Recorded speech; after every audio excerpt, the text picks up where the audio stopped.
سورہ بقرہ رکو نمبر 14 سے 16 تک کا ترجمہ۔ شروع اللہ کے نام سے جو بڑا مہربان نہایت رحم کرنے والا ہے۔ اور یہود کہتے ہیں کہ عیسائی کسی حق بات پر قائم نہیں، اور عیسائی کہتے ہیں کہ یہودی کسی حق بات پر قائم نہیں، حالانکہ وہ دونوں آسمانی کتابیں پڑھتے ہیں۔ اس طرح کی بات وہ لوگ بھی کہتے ہیں جو بے علم ہیں، یعنی مشرکین۔ تو قیامت کے دن اللہ ان کے درمیان ان باتوں کا فیصلہ کر دے گا جن میں وہ اختلاف رکھتے ہیں۔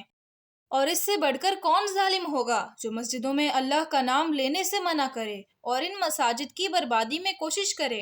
ان لوگوں کے لیے تو مناسب تھا ان مقامات میں ہیبت اور خوف کے ساتھ داخل ہوتے۔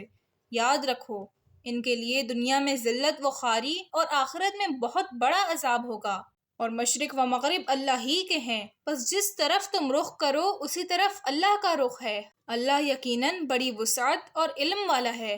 انہوں نے یہ بھی کہا کہ اللہ کے ہاں بیٹا ہے، حالانکہ وہ ایسی باتوں سے پاک ہے، بلکہ جو کچھ آسمانوں اور زمین میں ہے اسی کا ہے، سب اس کے فرما بردار ہیں۔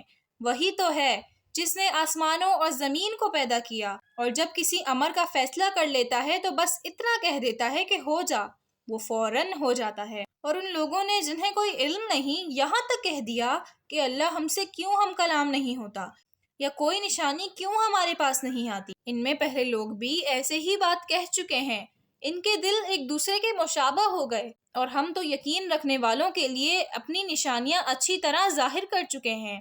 اے نبی، بے شک ہم نے آپ صلی اللہ علیہ وسلم کو سچائی کے ساتھ خوشخبری دینے والا اور خبردار کرنے والا بنا کر بھیجا ہے۔ آپ سے اہل جہنم کے متعلق کوئی باز پرس نہ ہوگی، اور آپ سے یہود اور نصارہ اس وقت تک خوش نہ ہوں گے جب تک کہ آپ ان کے مذہب کی پیروی نہ کریں۔ کہہ دیں کہ اللہ کی ہدایت ہی حقیقی ہدایت ہے، اور اگر آپ نے علم کے باوجود ان کی خواہشوں کی پیروی کی تو پھر اللہ کے ہاں آپ کا نہ کوئی دوست ہوگا اور نہ مددگار۔ وہ اسے اس طرح پڑھتے ہیں جیسا کہ اس کے پڑھنے کا حق ہے، یہی لوگ اس پر ایمان رکھتے ہیں، اور جو اس سے انکار کرتے ہیں وہی نقصان اٹھانے والے ہیں۔ اے اولاد یعقوب، میرے ان احسانات کو یاد کرو جو میں نے تم پر کیے، اور یہ کہ میں نے تمہیں تمام اہل جہاں پر فضیلت دی۔ اور اس دن سے ڈرو جب کوئی شخص کسی دوسرے شخص کے کچھ بھی کام نہ آئے گا، نہ اس سے کوئی معاوضہ قبول کیا جائے گا، اور نہ اس کی سفارش فائدہ دے گی، اور نہ ہی ان کو مدد مل سکے گی۔ اور یاد کرو جب ابراہیم علیہ السلام کو ان کے رب نے چند باتوں سے آزمایا اور انہوں نے ان کو پورا کر دکھایا، تو اللہ نے فرمایا میں تمہیں لوگوں کا امام بنانے والا ہوں۔ ابراہیم علیہ السلام نے کہا اور میری اولاد کو بھی۔ اللہ نے فرمایا کہ ظلم کرنے والے میرے عہد میں داخل نہیں ہیں۔ اور یاد کرو جب ہم نے خانہ کعبہ کو لوگوں کے لیے عبادت کا مرکز اور امن کا مقام بنا دیا، اور حکم دیا کہ مقام ابراہیم کو نماز کی جگہ بناؤ، اور ہم نے ابراہیم علیہ السلام اور اسماعیل علیہ السلام سے عہد لیا کہ تم میرے گھر کو طواف کرنے والوں اور اعتکاف کرنے والوں اور رکوع و سجود کرنے والوں کے لیے پاک و صاف رکھوا دیا کرو۔ جب ابراہیم علیہ السلام نے کہا اے میرے رب، اس کو پرامن شہر بنا دے، اور اس میں رہنے والوں میں سے جو اللہ اور روز آخرت پر ایمان لائیں ان کو کھانے کے لیے پھل دے۔ اللہ نے فرمایا اور جو کافر ہوگا اسے بھی کچھ عرصہ فائدہ اٹھانے دوں گا، پھر اسے جہنم کے عذاب میں پہنچاؤں گا، اور وہ بہت برا ٹھکانہ ہے۔ اور یاد کرو جب ابراہیم علیہ السلام اور اسماعیل علیہ السلام بیت اللہ کی بنیادیں اٹھا رہے تھے اور کہہ رہے تھے اے ہمارے رب، ہماری محنت قبول فرما، بے شک تو سننے والا اور جاننے والا ہے۔ اور اے ہمارے رب، ہم دونوں کو اپنا فرما بردار بنا، اور ہماری اولاد میں سے ایک امت پیدا کر جو تیری فرما بردار ہو، اور ہم کو ہماری عبادت کے طریقے بتا، اور ہماری توبہ قبول فرما، بے شک تو توبہ قبول کرنے والا اور رحم کرنے والا ہے۔ اے ہمارے رب، انہی میں سے ایک عظیم الشان رسول بھیج دے جو ان کو تیرے احکام سنائے اور کتاب و حکمت کی تعلیم دے، اور ان کے دلوں کو پاکیزہ بنائے، بے شک تو غالب اور حکمت والا ہے۔ اور ملت ابراہیمی سے کون منہ موڑ سکتا ہے سوائے اس شخص کے جو خود کو احمق بنائے۔ اور ہم نے ابراہیم علیہ السلام کو دنیا میں بھی پسندیدہ بنایا تھا، اور آخرت میں بھی وہ بلا شبہ صالحین میں سے ہوں گے۔ یاد کرو جب ابراہیم علیہ السلام کو اس کے رب نے کہا کہ فرما بردار ہو جا، تو اس نے کہا میں رب العالمین کا فرما بردار ہوں۔ اور ابراہیم علیہ السلام اور یعقوب علیہ السلام نے اپنے بیٹوں کو اس بات کی وصیت کی کہ بیٹوں، بے شک اللہ نے تمہارے لیے اس دین کو پسند کیا ہے، پس تم مرتے دم تک مسلمان رہنا۔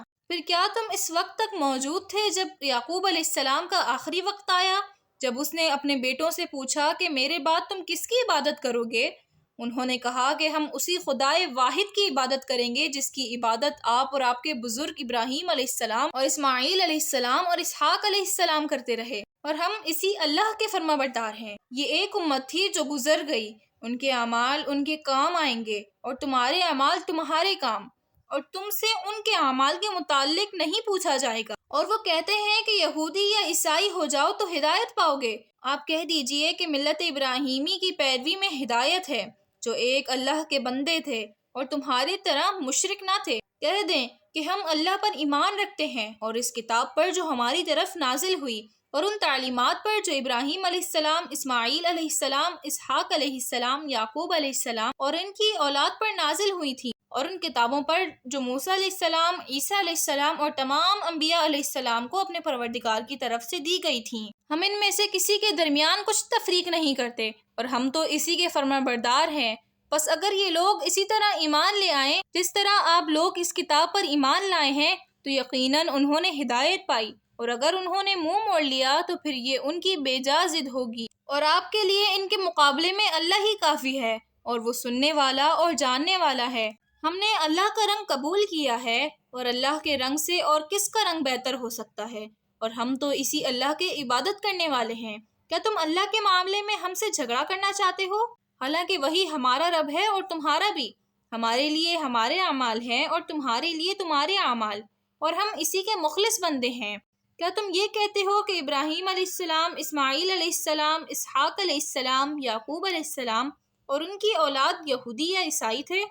بتاؤ کیا تم زیادہ جاننے والے ہو یا اللہ؟ اور اس شخص سے بڑھ کر کون ظالم ہوگا جو اس گواہی اور علم کو چھپائے جو اللہ کی طرف سے اس کے پاس ہے، اور اللہ تمہارے اعمال سے غافل نہیں۔ وہ ایک امت تھی جو گزر چکی، ان کے اعمال ان کے کام آئیں گے اور تمہارے اعمال تمہارے کام آئیں گے، اور تم سے ان کے اعمال کے متعلق کچھ نہیں پوچھا جائے گا۔